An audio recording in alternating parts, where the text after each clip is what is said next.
le plaisir ce matin de procéder au lancement de la 11e édition du SIAGRO de Dakar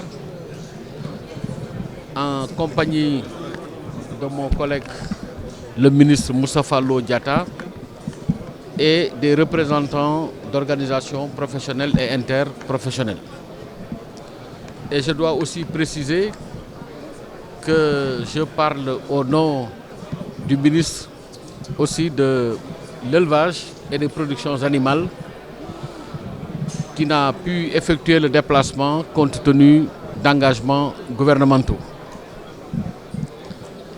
Comme vous le savez tous, le Sénégal, grâce à la vision de son Excellence M. Macky Sall, président de la République, a fait une option très forte qui consiste à considérer que l'agriculture doit être la force motrice pour l'avènement d'un Sénégal émergent aux dividendes partagés.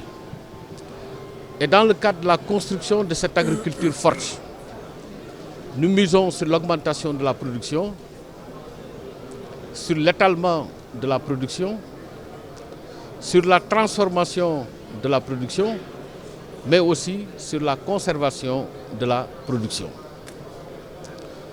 Ce qui devrait permettre d'assurer une modulation entre rythme de production et rythme de commercialisation et sécuriser les revenus des ruraux. À travers ce salon, nous pouvons avoir des idées sur des stratégies qu'on peut mettre en œuvre en vue de mieux transformer la production, des stratégies pour mieux mécaniser cette production, des stratégies pour mieux conserver la production.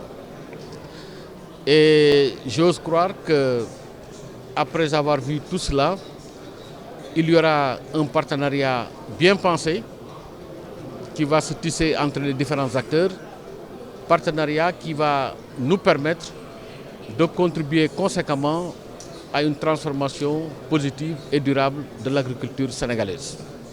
Au moment où je parle, les huileries ont collecté 212 000 tonnes d'arachide. L'année dernière, à la même période, on était à 122 000 tonnes. Nous sommes aussi à 82 000 tonnes d'export, graines. Le total des factures tourne autour de 50 milliards, dont 37 milliards déjà libérés et 11 milliards en voie de lettres. Nous estimons que la campagne est en train d'être de plus en plus mieux prise en charge.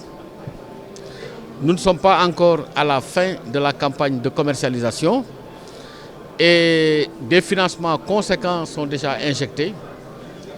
Je suis là au stand de la Caisse nationale du Crédit agricole qui a déjà injecté plus de 20 milliards.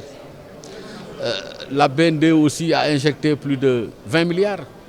La Sonacos a mobilisé un financement de 52 milliards pour l'achat de 170 000 tonnes.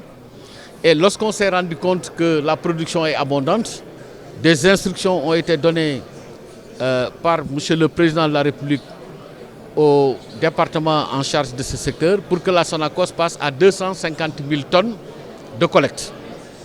C'est dire donc que des dispositions sont prises pour régler graduellement des problèmes à chaque fois que problème il y a. Nous sommes loin d'être en face d'une surproduction arachidière, car comme j'ai l'habitude de le dire, il y a surproduction si et seulement si, après avoir transformé, après avoir consommé, il y a un surplus sans destination. Gérer une production de 1 411 000 tonnes, ce n'est pas gérer une production de 250 000 tonnes ou autre. Mais en tout cas, on peut être rassuré du fait que des dispositions sont prises par les acteurs sociaux, par les acteurs ruraux, par le gouvernement de la République du Sénégal. Et graduellement, on va s'acheminer vers une fin qui sera heureuse pour pour l'ensemble des intervenants au niveau des chaînes de valeur arachidières.